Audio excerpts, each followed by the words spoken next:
Hi, this is Jason Kanigan from The Closing Engine, and we're going to talk today about a concept to do with pricing and positioning and that. And the symptom of it is people will come to me and they will say things like a low price is easier to make the sale with, right?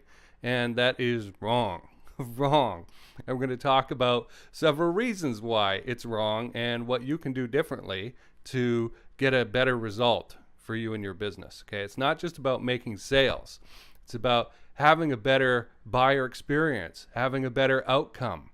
And if you're constantly scrabbling at the low ticket level, you're never going to bust past that and get to a different level. You can actually have a different experience, even with similar kinds of customers that you have right now.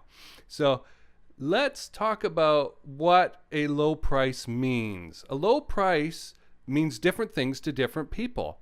For a well-off person who wants top quality stuff, a low price to them says, gee, this can't be very good. For a person who doesn't have much money and is kind of scrambling and isn't doing that well, a low price means, oh good, I can get all that for just this little investment. Is that the kind of customer you want? They're going to be invasive, aren't they? They're going to eat up a lot of your time potentially because they think that they're going to own a piece of you now that they've bought this little thing. All right? So when we look at also what level of cash reserves that people have, when you've got a person who's attracted to a low price, odds are they don't have much money. And so in order to pay for your product or service, they're going to have to rob from Peter to pay Paul. You're Paul in this case, okay? So you got a problem there because now, even as the seller, you have to fulfill whatever grandiose plan that they have with the thing that they bought. And if it doesn't work out, and it's usually like a miracle, right?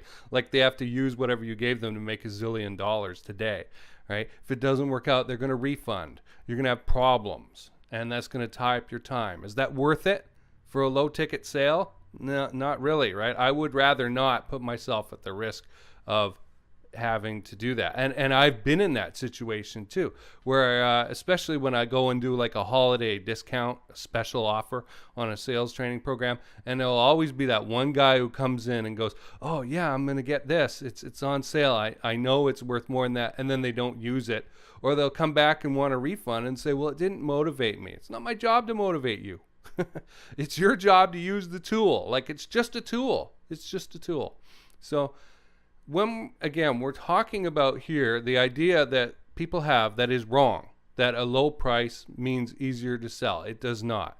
You're attracting the wrong people. They're timid. They're scared. The thing has to work beautifully, perfectly the first time out of the box. Nothing works the first time out of the box perfectly. Very, very rarely does that happen. Even with a proven plan from a coach or something, you still have to do the work and you still have to figure out that thing for yourself. The map is not the territory. Maybe you've heard that. Okay, I'm covering a lot here, I realize, but I'm trying to give you the impression, the idea around this, all right? That charging lower does not mean you're going to have an easier time selling. In fact, it's probably the opposite. If you raise your price, you're probably going to have an easier time because the person you're attracting already has money. They just give you some, and it doesn't hurt them. They're not going into debt or to zero or close to zero where that panic level is, right? We don't want people as customers hitting that panic threshold around us. It's not good, right? It sends us the wrong vibe. It includes them in their, or us in their nonsense. I don't want to be included in my customers' nonsense, right? I want calm, happy customers who don't need instant results and are comfortable and want to like spend the time to figure this thing out. Okay, like you see this a lot in say photography. I've seen this a lot in photography where somebody buys a nice cool camera and now they think they're going to become great photographers. Some even realize that they're going to have to learn something, but again, they're looking for the magic bullet. Well, what can I read or do or whatever to instantly learn about this camera? You can't. It's going to take you time and experience. Get out there and use the damn camera. Play with the settings. Take some crappy photos. All right? And you will learn how to put the pieces together, because this is a tool. That's all the camera is a tool, and you still have to learn how to use it, all those settings, all those features, how they work together, the theory of the thing and the practice of the thing. So if you've got a buyer who is attracted to a low price, they're probably not going to want to make that commitment to learn all that stuff. They probably don't have the time to do it. And it's not like I'm talking about time in their life. I'm talking about like deadlines as far as money being due, bills that they need to pay, and they're going to be terrified. Now, I don't know about you, but when I'm scared, my activity level drops considerably, and I just sit there like until I figure it out. Like, I'm good now at recognizing, okay, I'm in this state and I need to get out of it, which means coming up with a plan and then executing, right? So that, if that's what you're up against, like, just think about all these issues that I've raised here when it comes to just trying to sell something and keep the money as the seller, right? Even if what you've provided is great and it works, and that buyer still has to do something with it. And if they're in a mental state that blocks them from doing anything with it, you're kind of beaten before you start. Look at all the trouble that is attracted to you when you charge too little. Okay? So much easier at the upscale end of things. You can afford to do more things for your clients and customers. You charge more. If you're running a software as a service, if you charge more, you can pay developers to update that product, right? That service, it's still working. It's still good 2 years from now because people have bought into it, right? If you charge little one time, you're never going to be able to afford that developer support. Okay?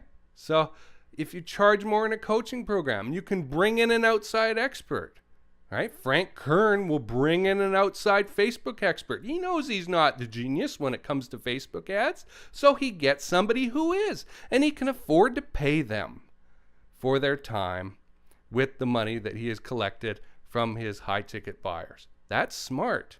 And they go, ooh, wow, we got this special inside training from so-and-so, right? And they go brag about it. Think about the difference between the penny-pinching squealers at the low end and the happy, calm, delighted clients at the upper end. All right?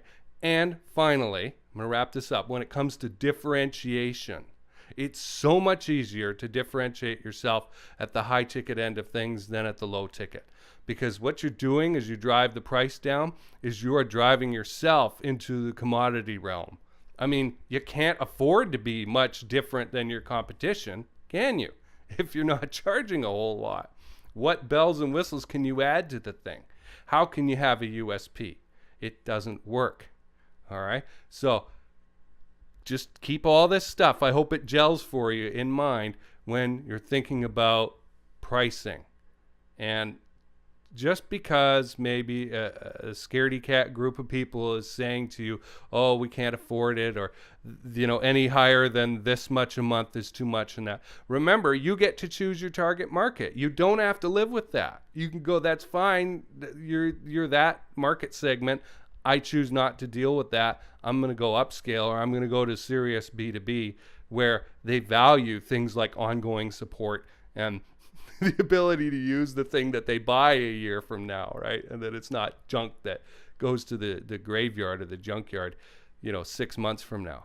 All right? This is Jason Kanigan from The Closing Engine. Thanks for joining me.